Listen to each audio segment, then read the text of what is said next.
Hello అండి. ఎలా ఉన్నారండి అందరూ? బాగున్నారండి? మీరంతా బాగుండాలని మనస్ఫూర్తిగా దేవుణ్ణి కోరుకుంటున్నాను. నేనైతే పెద్ద పెద్ద చేపల్లో జన ఉంటుందండి. అంటే జన అంటే చేప గుడ్లు అన్నమాట. ఆ చేప జన అయితే నేను ఫ్రై చేశానండి. అది ఎలా చేశానో, దానిలో ఏమేమి వేసానో, దాని విధానం ఏంటో మీకు చూపిస్తానండి. ముందుగా ఎవరైనా నా ఛానల్ని చూసేవారు కొత్తవారైతే సబ్స్క్రైబ్ చేసుకోండి. అలాగే ఎప్పుడూ చూసేవారైతే మాత్రం ప్లీజ్ అండి ముందు ఒక లైక్ చేయండి.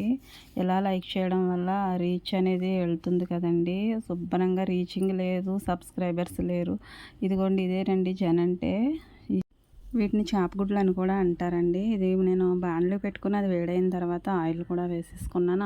ఆయిల్ కాగిన తర్వాత ఈ చేప జన కూడా వేసేసి ఇలా ఫ్రై చేసుకోవాలండి. బాగా వేగాలి. ఇలా తిప్పుతూ ఉండాలండి. మనము మాంసం కానీ చేప కానీ అయితే జస్ట్ అలా కదిపేసి ఒక్కొక్కసారి మూత పెట్టుకుంటూ చూసుకోవచ్చండి. కానీ ఇది చేప జన అయితే అంతమాను తిప్పుతూనే ఉండాలి. సాల్ట్ కూడా రుచికి తగినంత ఇప్పుడే వేసేసుకోవాలండి. ఇది ఇలా కొంచెం వేగిన తర్వాత మనం వెల్లుల్లి అల్లం అలాంటి ఇంట్రెస్ట్ ఉంటే అంటే అల్లం వెల్లుల్లి పేస్ట్ అయితే వేసుకుంటారండి. అవే ముందే వేసేసుకుంటే ఇప్పుడే వేసేసుకోవచ్చండి. కానీ నేను మర్చిపోయి తర్వాత వేసానండి. పసుపు కూడా మనం ఇలాంటప్పుడే వేసేసుకోవాలి. నేను పసుపు వేయడం కూడా కొంచెం లేట్ చేశానండి. ఎందుకంటే ఇది తిప్పడం అయితే చాలా కష్టంగా ఉంది. ఈ చెయ్యి తిరగట్లేదండి. చెయ్యి చాలా నొప్పి పెడుతుంది కానీ ఇది మాత్రం తిరగట్లేదు. ముందు చూడడానికి కొంచెంలానే ఉందండి క్వాంటిటీ జన. కానీ అది మూకుడులో వేసి వేగించిన తర్వాత అయితే దాని క్వాంటిటీ చాలా పెద్దగా కనపడుతుందండి. మూకుడు సరిపోవట్లేదు. నేను సరిపోద్దని అయితే ఇది పెట్టుకున్నాను. కానీ దానికి మించి అయితే ఈ జన ఉడుకుతుందండి. ఉడికే కొద్దీ అది ఆ గుడ్లు కొంచెం లావు అవుతాయి అనుకుంటండి. లావు అయ్యి అలా మూకుడంతా అయిపోయిందండి. ఎక్కువ విరువుగా అయిపోయింది.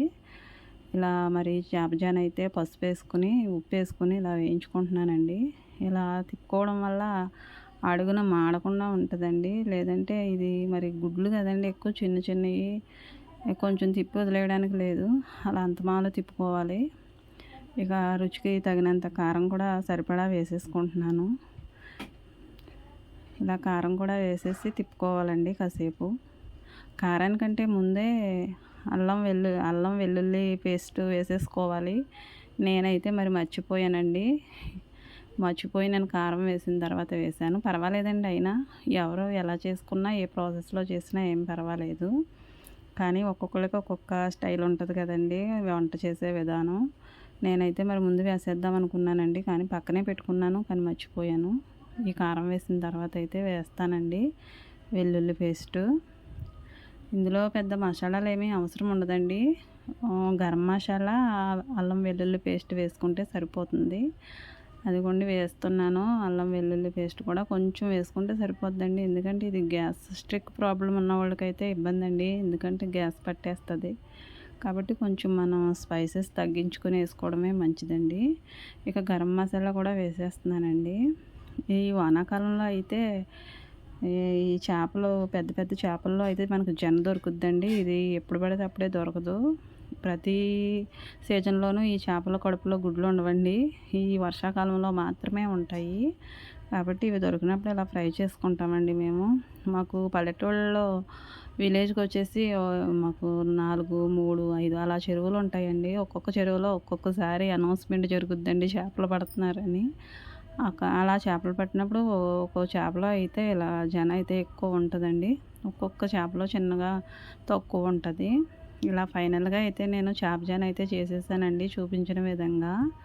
మరి ఎలా చేశానో ఏంటో మరి మీరు కామెంట్ చేయండి, లైక్ చేయండి. లైక్ చేయడం వల్ల నాకు చాలా ఉపయోగం అండి. ఎందుకంటే అది రీచింగ్ ఉంటుంది. రీచింగ్ లేకపోతే వాచ్ టైం కూడా అంతా రాదు. సబ్స్క్రైబ్స్ కూడా లేవండి అంతగా. ఇలా వేడివేడిగా చేప జన రెడీ అయిపోయిందండి. ఫ్రై చేసేసాను. దీన్ని ఉల్లిపాయలతో ఇలా నంజుకొని తింటే చాలా టేస్టీగా ఉంటుందండి. వీడియో కనుక నచ్చినట్లయితే తప్పకుండా లైక్ చేయండి. నా ఛానల్ని సబ్స్క్రైబ్ చేయండి తప్పకుండా. ఏముండో ఈ జన నేను వేయించే ముందు అయితే కడిగానండి, నీట్గా చెప్పడం మర్చిపోయానండి. కామెంట్ చేయడం మాత్రం అస్సలు మర్చిపోవద్దండి. థ్యాంక్స్ ఫర్ వాచింగ్ అండి.